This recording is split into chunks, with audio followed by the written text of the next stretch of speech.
UK Conservative Party leader Kemi Badenoch has criticised Nigeria's leadership for poor governance, mismanagement and corruption, claiming it has destroyed lives of its citizens. Kemi Badenoch shared her experience of growing up in Nigeria, witnessing her family's financial struggles due to inflation, and contrasted it with her life after moving to the UK. She labelled Nigeria as unsafe, citing high insecurity, corruption and a lack of basic governance, which has drawn international attention and travel advisories. Nigerian officials, including Vice President Kashim Shettima, condemned Kemi Badenoch's statements, advising her to dissociate from Nigeria if she continues to criticize the country. Kemi Badenoch linked poor governance in Nigeria to the prevalence of terrorism, specifically Boko Haram, which shocked Nigerian officials. Critics of Kemi Badenoch pointed out that Britain's colonial history and its role in Nigeria's structural problems are major contributors to the current issues. Meanwhile, some political analysts have predicted that Donald Trump, if re-elected, might impose visa restrictions on Nigeria, aligning with other countries that view Nigeria as unsafe. They emphasize that Nigeria suffers from politicians prioritizing elections and personal gain over long-term vision and effective leadership. Citizens were encouraged to question leaders about their vision for future generations rather than short-term political goals. Let me take you on a journey. It's a story about a woman, Kemi Badenoch, who has always been bold, outspoken and unapologetically honest, even when it means shaking the foundations of power. Kemi Badenoch, the leader of the United Kingdom's Conservative Party, has recently sparked waves across the world with her sharp criticisms of her birth country, Nigeria. Before we dive into the specifics of what she said and why it has created such a storm, let us first step back and understand who Kemi Badenoch is. Kemi Badenoch was born in Nigeria and spent her formative years there. Life wasn't easy for her family. They worked hard, but the harsh realities of inflation, poor governance, and a struggling economy meant that no matter how hard they tried, they always seemed to be running in place. Kemi Badenoch often speaks about those days with a mixture of pain and reflection. She recalls how the money her family saved could lose value overnight because of the uncontrollable inflation, leaving them feeling powerless. It was a reality that millions of Nigerians were facing then and tragically still face today. At the age of 16, Kemi Badenoch left Nigeria and moved to the United Kingdom. She had little more than hope, determination, and her father's last £100 to her name. That move marked a turning point in her life. In the United Kingdom, she found opportunities she had never dreamed of back home. She was able to pursue education, establish a career, and eventually rise through the ranks of British politics. But despite the distance, her connection to Nigeria never really faded. And perhaps it is that connection, the memories of struggle, and the potential she believes Nigeria possesses, that fuels her sharp critiques. Recently, Kemi Badenoch once again made headlines by speaking out about the state of governance in Nigeria. She did not mince words, stating that the government's mismanagement, corruption, and poor leadership have destroyed the lives of its citizens. For many Nigerians, these words hit home. They resonated deeply with the frustrations people feel every day as they navigate a system that often seems designed to work against them. For others, though, her words felt like an attack, an insult to a nation already grappling with its challenges.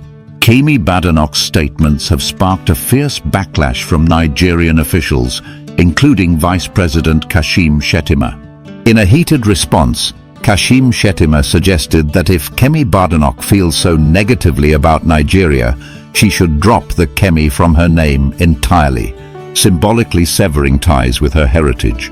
It was a strong rebuke, but one that only seemed to solidify Kemi Badenoch's resolve. In her view, speaking out about Nigeria's problems is not a betrayal. It is a necessary act of truth-telling. One of the most striking parts of Kemi Badenoch's critique was her focus on insecurity. She pointed to the persistent threat of groups like Boko Haram in the northern regions of Nigeria, describing how terrorism has taken root in a way that devastates communities and destabilizes the entire nation. This, she argued, is a direct result of poor governance. Leaders who fail to address corruption, inequality and poverty create fertile ground for extremism to grow. For Kemi Badenoch, the connection between governance and security is clear, and she believes that tackling one requires addressing the other. But not everyone sees things her way. Many of Kemi Badenoch's critics have pointed out that the challenges Nigeria faces today are deeply rooted in its history, particularly its colonial past. They argue that the United Kingdom, the very country Kemi Badenoch now calls home, played a significant role in shaping the structural issues that continue to plague Nigeria.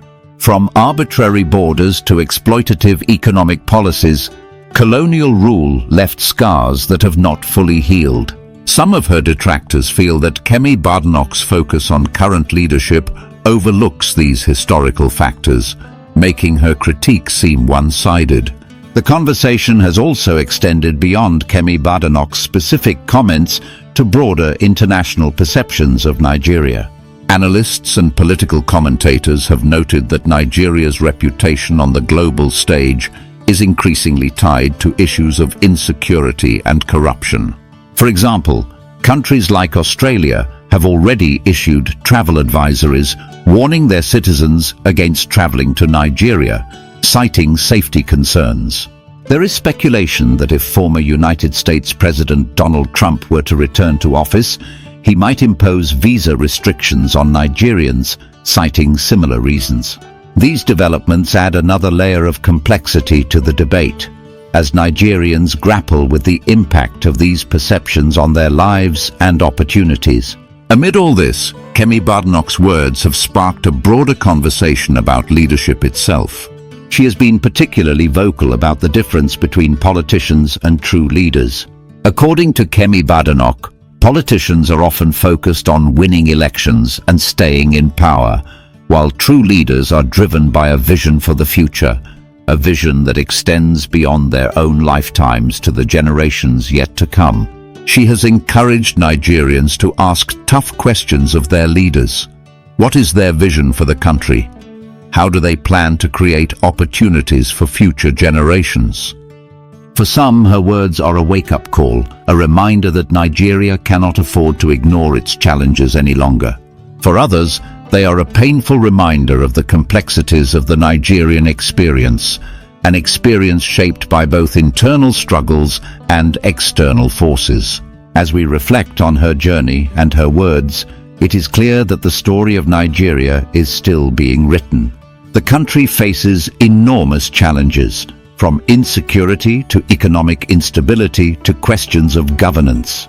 But it also has incredible potential, a potential that leaders like Kemi Badenoch believe can be unlocked with the right vision and determination. In the end, Kemi Badenoch's story is not just about Nigeria or the United Kingdom. It is about the power of speaking truth to power, even when it is uncomfortable. It is about the importance of holding leaders accountable and demanding more from those in positions of authority. And it is about the hope that one day Nigeria will become the nation its people know it can be. The conversation surrounding Kemi Badenoch's statements doesn't end with her critique of Nigeria's leadership. It extends into the heart of what it means to care for a country, to criticize it constructively, and to envision a future where governance is about service, not power.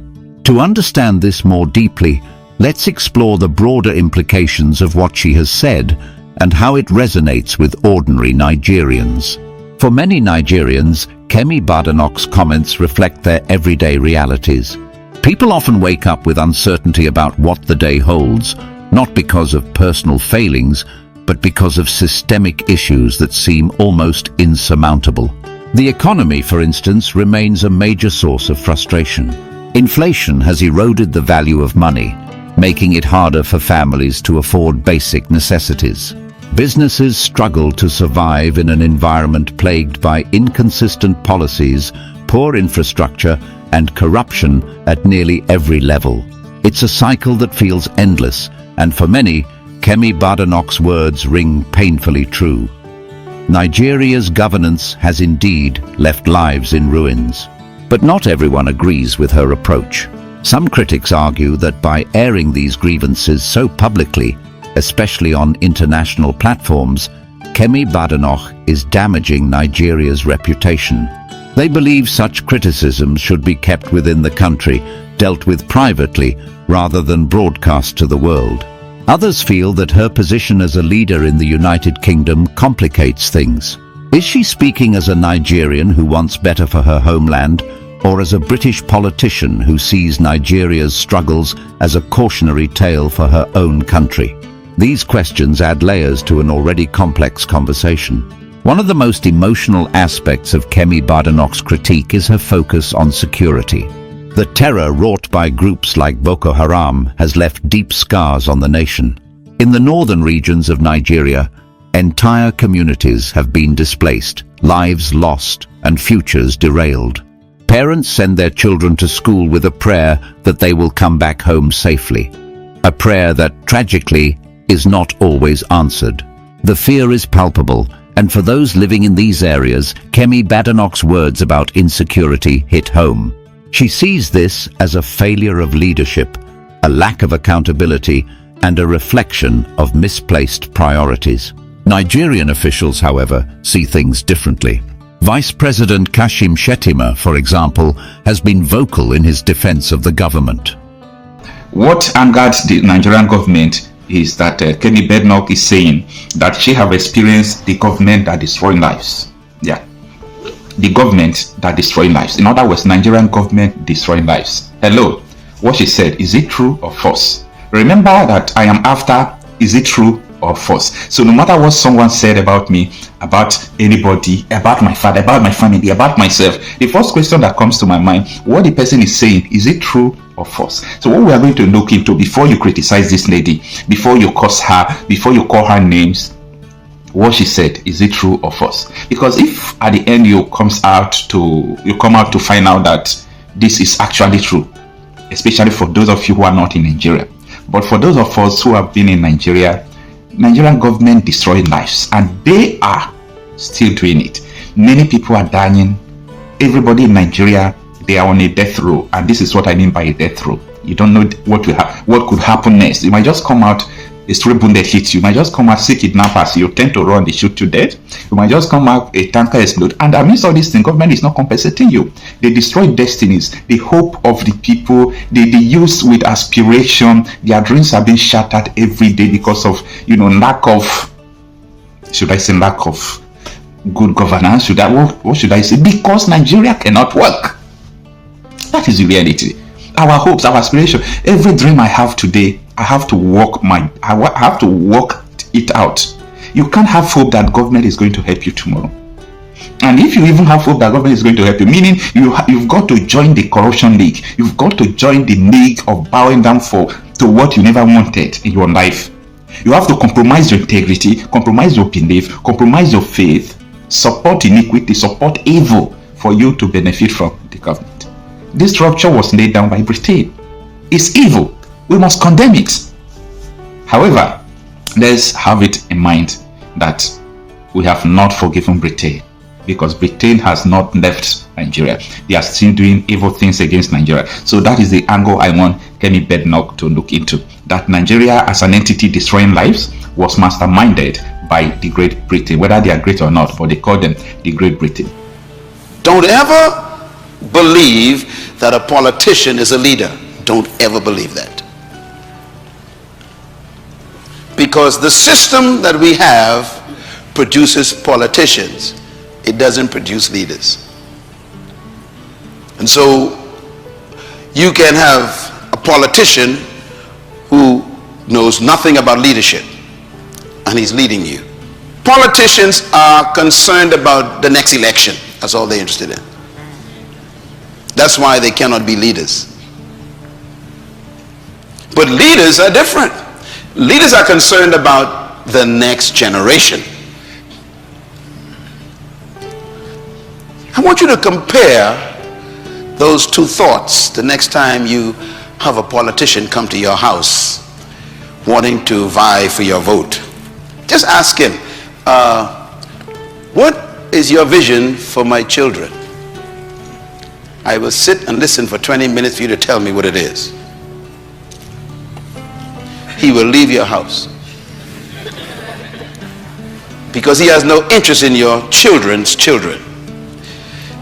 His concern is to stay in power, to keep the position, to win the next election. This is why they cannot lead. When you are going to have a conversation with a politician, you should actually try this as a test. You, by the way, as a citizen of a community, you have a right to be seen by the mayor. Hope you know that. If you voted for a mayor, the mayor works for you. Therefore, you have a right to see him. You can make an appointment to see any public officer you voted for. Did you know that? That's your legal right. If he don't want to see you, you can take him to court. That's democracy. So I want you to make an appointment to go and see your mayor or go and see your governor and just sit and say, I want 30 minutes with you, sir. And ask him about that list right there. Sir, what is your purpose for being in leadership in this city? What is your purpose? The first question will make him very nervous. Second question, what is your passion for our community? He'll be wondering what you're talking about. What are you talking about? I just want to build roads and bridges and provide jobs. No. What is your passion? And this is why we need to question the leaders we have. And so I have a little thought here. I call it politics versus leadership. Let's talk about it for a second. Number one, politicians focus on programs, not vision.